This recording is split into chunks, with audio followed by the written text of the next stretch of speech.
माता दी, आज हम नवरात्रि का 7वें दिन में हैं। 7वें दिन में आज हम पढ़ेंगे 12वां अध्याय देवी चरित्र के पाठ का महात्म्य। ध्यान। मैं 3 नेत्रों वाली दुर्गा देवी का ध्यान करती हूँ। उनके श्री अंगों की प्रभा बिजली की समान है। वे सिंह के कंधे पर बैठी हुई भयंकर प्रतीत होती है। हाथों में तलवार और ढाल लिए अनेक कन्याएं उनकी सेवा में खड़ी है। वे अपने हाथों में चक्र, गदा, तलवार, ढाल, बाण, धनुष, पास और तर्जनी मुद्रा धारण किए हुए हैं। उनका स्वरूप अग्निमय है तथा वे माथे पर चंद्रमा का मुकुट धारण करती है। देवी बोली, देवताओं, जो एकाग्रचित होकर प्रतिदिन इन स्तुतियों से मेरा स्तवन करेगा, उसकी सारी बाधा मैं निश्चय ही दूर कर दूंगी।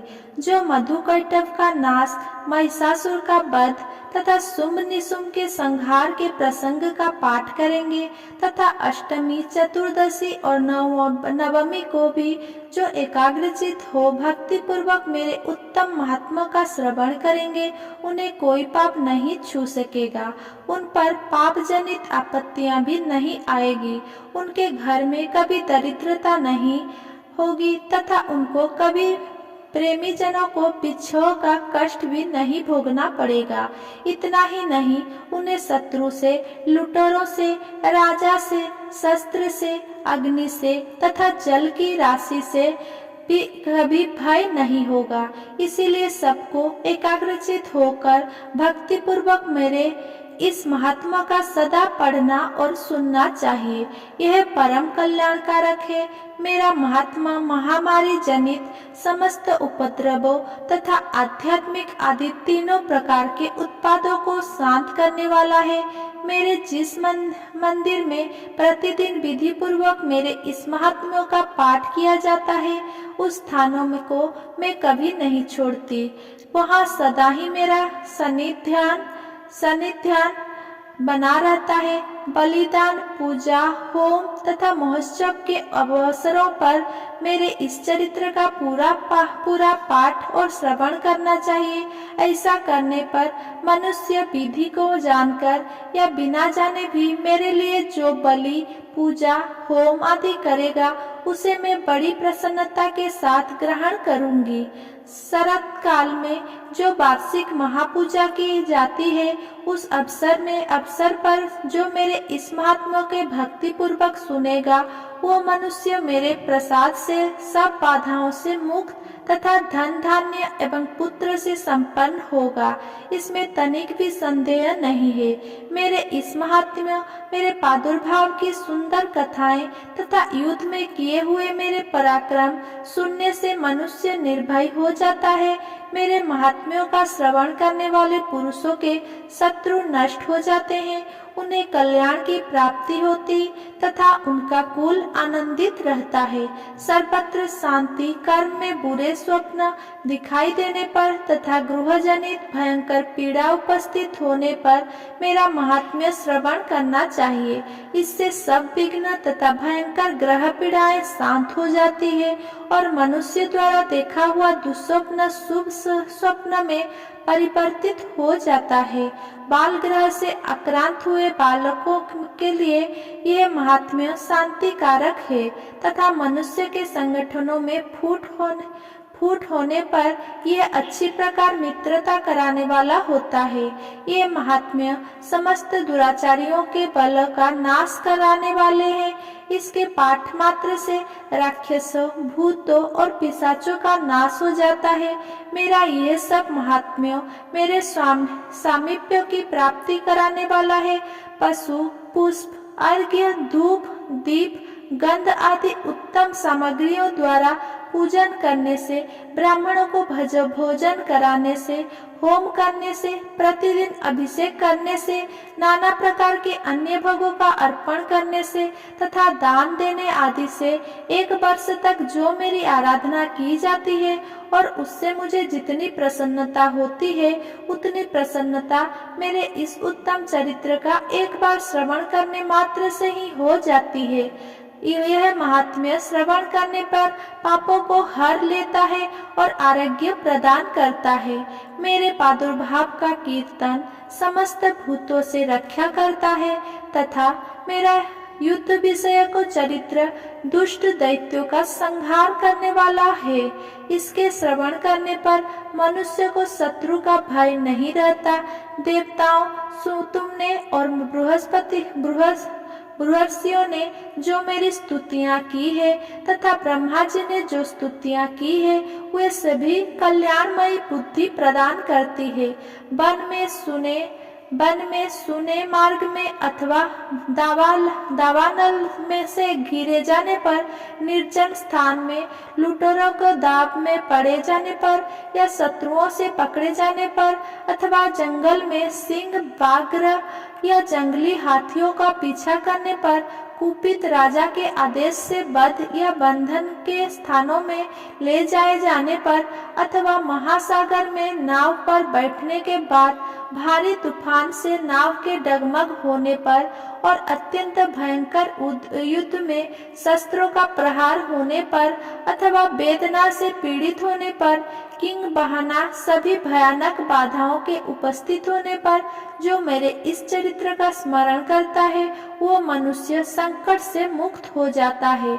मेरे प्रभाव से सिंह आदि हिंसक जंतु नष्ट हो जाते हैं तथा लुटेरे और शत्रु भी मेरे चरित्र का स्मरण करने वाले पुरुषों से दूर भागते हैं। ऋषि कहते हैं, यह कहकर प्रचंड महाक्रम वाली भगवती चंडिका सब देवताओं को देखते देखते वहीं अंतर्ध्यान हो गई।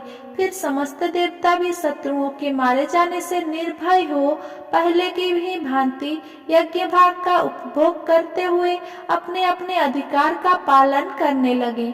संसार का विध्वंस करने वाले महाभयंकर अतुल पराक्रमी देव शत्रु शुंभ तथा महाबली निशुंभ के युद्ध में देवी द्वारा मारे जाने पर शेष दैत्य पाताल लोक में चले आए। राजन, इस प्रकार भगवती अंबिका देवी नित्य होती हुई भी पुनः पुनः प्रकट होकर जगत की रक्षा करती है। वे ही इस विश्व को मोहित करती, वे ही जगत को जन्म देती तथा वे ही प्रार्थना करने पर संतुष्ट हो विज्ञान एवं समृद्धि प्रदान करती है। राजन, महाप्रलय के समय महामारी का स्वरूप धारण करने वाली वे महाकाली ही इस समस्त ब्रह्मांड में व्याप्त है। वे ही समय समय पर महामारी होती और वे ही स्वयं अजन्मा होती हुई भी सृष्टि के रूप में प्रकट होती है। वे सनातनी देवी ही समयानुसार संपूर्ण भूतों की रक्षा करती है। मनुष्य को अभ्युदय के समय वे ही घर में लक्ष्मी के रूप में स्थित हो उत्पन्न उन्नति प्रदान करती है और वे ही अभाव के समय दरिद्रता बनकर विनाश का कारण होती है। पुष्प, धूप और गंध आदि से पूजन करके उनकी स्तुति करने पर वे धन, पुत्र, धार्मिक बुद्धि तथा उत्तम गति प्रदान करती है। इस प्रकार श्री मार्कंडेय पुराण के सार्वणिक मंतत्वरिका कथा के अंतर्गत देवी महात्म्यों के फल स्तुति नामक 12वां अध्याय देवी माँ को अर्पित है। 13वां अध्याय में पढ़ेंगे सूरत और वैश्य को देवी का वरदान। जो उदय काल में सूर्यमंडल की कांति धारण करने वाली है, जिनके चारों भुजाएं और 3 नेत्र हैं तथा जो अपने हाथों में पास, अंकुश, बर एवं अभय की मुद्रा धारण किए रहती है, उन शिवा देवी का मैं ध्यान करती हूँ। ऋषि कहते हैं, राजन, इस प्रकार मैंने तुमसे देवी के उत्तम महात्मा का वर्णन किया जो इस जगत को धारण करती है। उन देवी का ऐसा ही प्रभाव है। वे ही विद्या उत्पन्न करती है। भगवान विष्णु की माया स्वरूपा उन भगवती के द्वारा ही तुम ये वैश्य तथा अन्यान्य विवेकी जन मोहित होते हैं, मोहित हुए हैं तथा आगे भी मोहित होंगे। महाराज, तुम उन्हें परमेश्वर की शरण में जाओ। आराधना करने पर वे ही मनुष्य को भोग, स्वर्ग तथा मोक्ष प्रदान करती है। मार्कंडेय जी कहते हैं, कैस्नुके जी मेधा मुनि के ये वचन सुनकर राजा सुरथ ने उत्तम व्रत का पालन करने वाले उन महाभाग महर्षि को प्रणाम किया। वे अत्यंत ममता और राज्यापहरण से बहुत खिन्न हो चुके थे। महामुनि इसीलिए विरक्त होकर वे राजा तथा वैश्य तत्काल तपस्या के चले गए और वे जगदम्बे के दर्शन के लिए नदी के तट पर रहकर तपस्या करने लगे।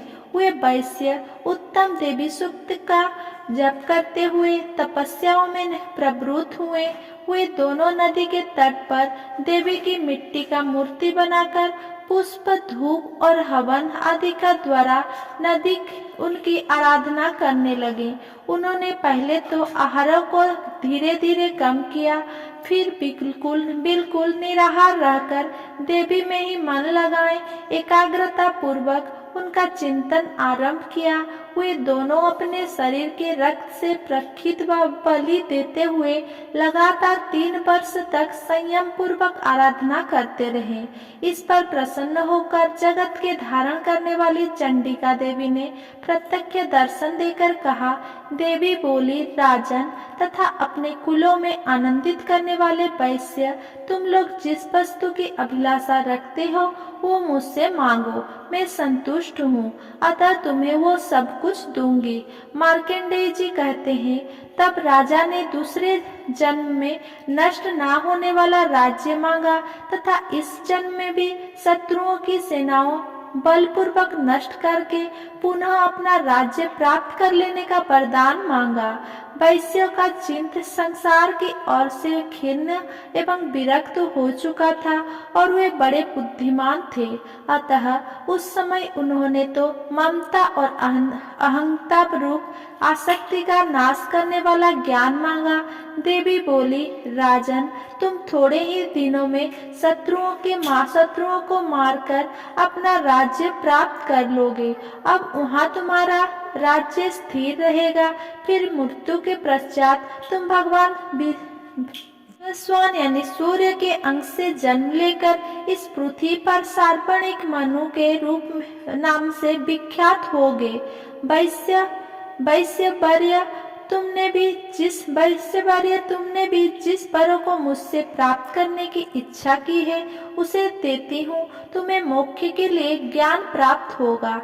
मार्कंडेय जी कहते हैं, इस प्रकार उन दोनों को मनवांछित वरदान देकर तथा उनके द्वारा भक्ति पूर्वक अपनी स्तुति सुनकर देवी अंबिका तत्काल अंतर्ध्यान हो गई। इस तरह देवी से वरदान पाकर क्षत्रियों में श्रेष्ठ सुरथ सूर्य से जन्म ले सार्वण्य नामक मनु होंगे। इस प्रकार श्री मार्कंडेय पुराण में सार्वणिक मंतव्य कथा के अंतर्गत देवी महात्माओं के सुरथ और वैश्य का वरदान नामक 13वां अध्याय को समर्पित है। दुर्गा सप्तशती पाठ के बाद आरती जरूर करनी चाहिए और पढ़नी चाहिए। तो चलिए हम दुर्गा जी की आरती सुनते हैं। मैया जय श्यामा गौरी, तुमको निस दिन ध्यावत हरि ब्रह्मा शिवरी। ओम जय अम्बे गौरी, मांग सिंदूर विराजत टीको मृद मद को। उजल से दो नयना चंद्र बदननी को। ओम जय अम्बे गौरी, कनक समान कलेवर रक्तांबर राजे। रक्त पुष्प गलमाला कंठन पर साजे। ओम जय अम्बे गौरी, के हरि वाहन राजत खड्ग खपर धारी। सुर नर मुनि जन सेवत तिनके दुख हारी। कानन कुंडल शोभित नासाग्रे मोती। कोटिक चंद्र दिवाकर राजत समज्योति। ओम जय अम्बे गौरी। शुंभ निशुंभ विदारे महिषासुर घाती। धूम्र विलोचन नयना निशिदिन मदमाती। ओम जय अम्बे गौरी। चंद्रमुंड संहारे शोणित बीज हरे। मधु कैटभ दाउ मारे सुर भय ही न करे। ओम जय अम्बे गौरी। ब्रह्माणी रुद्राणी मैया तुम्ही कमला रानी। आगम निगम बखानी तुम शिव पटरानी। ओम जय अम्बे गौरी। 64 योगिनी मंगल गावत नृत्य करत भैरो। बाजत ताल मृदंगा और बाजत डमरू। ओम जय अम्बे गौरी। तुम ही जग की माता तुम ही हो भरता। भक्तन की दुख हरता सुख संपत्ति करता। ओम जय अम्बे गौरी। भुजाचार अति शोभित बर मुद्रा धारी। मन वांछित फल पावत सेवत नर नारी। ओम जय अम्बे गौरी। कंचन थाल विराजत अगर कपूर बाती। श्रीमाल के तुम राजत कोटि रतन ज्योति। ओम जय अम्बे गौरी। श्री अम्बे जी की आरती जो कोई नर गावे। कहत शिवानंद स्वामी सुख संपत्ति पावे। ओम जय अम्बे गौरी। जो अम्बे गौरी मैया जय श्यामा गौरी। तुमको निस दिन ध्यावत हरि ब्रह्मा शिव जी। ओम जय अम्बे गौरी। मैया जय श्यामा गौरी। मेरे साथ जुड़े रहने के लिए मेरे चैनल को सब्सक्राइब करें और मेरा वीडियो को लाइक कमेंट शेयर करें। जय माता दी।